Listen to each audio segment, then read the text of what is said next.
दिवाली ख़त्म हो गई है और हमारे यूपी बिहार के जो लोग हैं, जो हमारे व्यूवर हैं, वो छठ की तैयारियों में लग गए हैं और छठ आने में अभी भी 2 दिन का समय है। तो इन 2 दिनों में क्या किया जाए?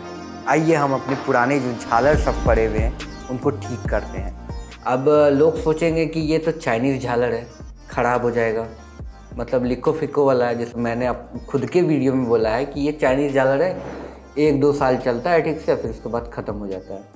तो ये झालर सब है जो ये ख़राब होने का क्या रीज़न होता है, उसको हम आज जानेंगे और इसका सॉल्यूशन क्या है। झालरों की बात की जाए तो इसको लोग जनरल यूज़ में, जो जनरल भाषा है हम लोग का, उसमें यूज़ करते हैं कि चाइनीज़ झालर, ठीक है। इसको राइस एलईडी कहते हैं, 10mm एलईडी कहते हैं, वो सब हम नहीं जानते, सीधे जानते चाइनीज़ झालर है। पर झालर झालर होता है, वो चाहे आपको चाइना में बनाओ, वो इंडिया में बनाओ, तरीका भले अलग हो सकता है, पर झालर झालर होता है। और ये है मशीन, और ऐसा कोई मशीन नहीं है धरती पर जिसको ठीक नहीं किया जा सकता। उसको किसी न किसी तरीके से यूज़ में लाया जा सकता है। तो अब इसको बहुत सारे जो हमारे बहुत सारे लोग हैं, वो लोग क्या करते हैं, इसको एलईडी को खोल लेंगे और मैनुअली उसको बैठा के जलाएंगे। तो उससे क्या होता है कि झालर पे लोड ज़्यादा हो जाता है, वो 1-2 बार तो अच्छा जलता है, फिर उसके बाद फ्यूज़ हो जाता है। तो क्योंकि ये जो झालर का कॉम्बिनेशन बनाया रहता है, ये सब 3-3 4-4 तार वाला, ये कुछ सोच के ही बनाया जाता है, क्योंकि इस झालर पे लोड जा रहा है 220 वोल्ट का, तो वो प्रॉपर सब पे डिस्ट्रीब्यूट हो जाए। हमारे ये जो झालर होते हैं चाइनीज़ वाले, इनको ख़राब होने का मेन कारण होता है इनके बल्ब एलईडी नहीं होते हैं, फिलामेंट वाले होते हैं। जो पहले वाले हमारे बल्ब आते थे ना, 10 रुपये वाले, जो 10-20 रुपये वाले शायद आता है, अभी भी आता है वो, उसमें फिलामेंट होता है, पीला जैसा रोशनी करता है। तो वही सेम चीज़ इसमें भी होता है, फिलामेंट वाला। तो वो फिलामेंट किसी का टूट जाएगा तो इसका क्रॉस कनेक्शन किया रहता है सीरीज में, तो वो एक का फिलामेंट टूटेगा ना, तो अगला पूरा झालर का मतलब बॉल नहीं जलेगा। पहला तो ये कारण, और दूसरा ये फिलामेंट वाले बॉल होते हैं तो वो गर्म जल्दी होते हैं, तो ये गर्म होने के कारण कभी कभी तार इसका गल जाता है और तार टूट जाता है।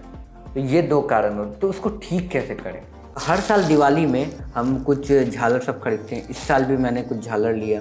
हमारे जो कृष्णा भाई है, जिससे आप लोगों ने चेसर खरीदा, उसी से मैंने मतलब ये झालर परचेज़ किया। तो मैंने 50 पीस झालर लिया ये, ठीक है। अगर आप बहुत ज़्यादा क्वांटिटी में एक होलसेलर से आप कम रेट में अगर झालर परचेज़ करते हो, तो आपको जनरल यूज़ है कि वहाँ आपको झालर ऐसे करके चेक करके लेने नहीं देगा। आप 5-10 झालर लोगे ऐसे करके चेक करके, तो आपको मिल जाएगा, पर 50 की क्वांटिटी में नहीं मिलता है। तो मेरे साथ भी क्या हुआ, मैंने 50 लिया, उसमें से 48 झालर चलता था और 2 झालर बेकार निकल गया। तो अब बेकार निकल गया, ये फेंकने लायक नहीं है, इसको ठीक करने का तरीका है। तो ठीक करने का तरीका हमारा क्या है कि सबसे पहले तो हम लोग को ये खोल लेना होगा, ठीक है। खोल लेने के बाद हम लोग को सबसे पहले ध्यान देना है कि इसका तार टूटा तो नहीं है कहीं, क्योंकि ये फैक्ट्रीज़ में बनती है, चाइना में भी बनती है, तो वहाँ मैनुअली मशीन से काम होता है। तो मशीन से काम होने के कारण बहुत बार हो सकता है कि 1-2 तार टूटा हुआ हो। तो हम पहले एक बार तार देख लेंगे कि इसका तार कहीं टूटा हुआ ना हो, ठीक है। हम लोग खोल लेते हैं, तार देख लेते हैं। तो जब मेरा तार नहीं कटा हुआ है, तो सबसे आखिरी बात आता है कि हमारा बॉल फ्यूज़ होगा। तो अगर ये सादा बॉल होता तो आपको नेकेड आई से, यानी नंगी आंखों से ईजिली दिख जाता, पर ये क्योंकि हरा झालर है, पीला झालर हो सकता है, लाल हो सकता है, तो ये नेकेड आई से आपको जल्दी नहीं दिखेगा। इसके लिए आपको एक तगड़ा, मतलब अच्छा खासा लाइट सोर्स का ज़रूरत पड़ेगा। हम लोग यहाँ वीडियो शूट कर रहे हैं, यहाँ हमारे एक लाइट लगा हुआ है, ये भी बहुत पावरफुल है। तो हम इसका पावर को थोड़ा बढ़ाते हैं। इसका पावर को जैसे मैंने बढ़ाया, ये काफ़ी तेज़ लाइट आ रही है यहाँ से, तो फिलामेंट हमारा यहाँ दिखने लगेगा इस बॉल का। तो हम लोग को क्या करना है, मैनुअली एक एक बॉल का फिलामेंट देखना है, क्योंकि ये 10 मीटर का झालर है, बहुत बड़ा नहीं है, तो ज़्यादा टाइम नहीं लगेगा। तो हम लोग एक एक करके यहाँ फिलामेंट चेक करते हैं।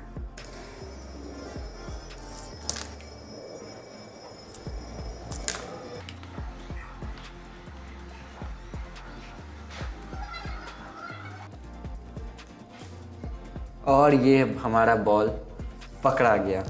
तो यहाँ अगर हम जूम करके थोड़ा दिखाएं अगर बहुत करीब से, तो ये बॉल फ्यूज़ हो गया है और फूट गया है। अब फ्यूज़ और होने के कारण और फूटने के कारण क्या प्रॉब्लम होता है कि हमारा जो कनेक्शन होता है, जो लोग फिजिक्स पढ़े हैं उसमें देखे होंगे, हमारा जो लाइट का कनेक्शन होता है वो जब तक फेज के साथ न्यूट्रल नहीं जुड़ेगा तब तक वो पूरा नहीं होता है।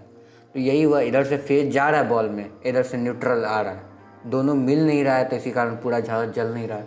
तो अब हम लोग क्या करेंगे, इस झालर को काट के यहाँ तार को बस जोड़ देंगे और ये झालर जलने लगेगा। एक साइड यहाँ पे थोड़ा सा छील देना है, छील दिए, क्योंकि ये कॉपर वायर है पतला वाला, तो ये हाथ के नाखून से ही आपके छिल जाएगा। अगर कैंची आपने यूज़ किया तो ये पूरा तार कट जाएगा।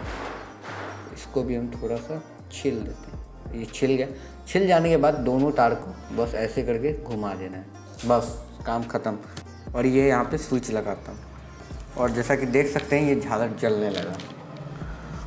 तो ईजिली आपको समझ आ गया ना कि इस तरह के बड़े बड़े झालर भी यही प्रॉब्लम होता है उसमें, जो वो जलता नहीं है। तो जनरली जो इन सारे झालर आते हैं ये इस तरह के, उनमें एक ही प्रॉब्लम रहता है, ये बॉल फ्यूज़ कर जाते हैं। बॉल फ्यूज़ होने के कारण अगला झालर इसका नहीं जलता है। आई होप कि इस तरह आप अपने पुराने झालर को ठीक करोगे और उसे अगली दिवाली में फिर से यूज़ करोगे।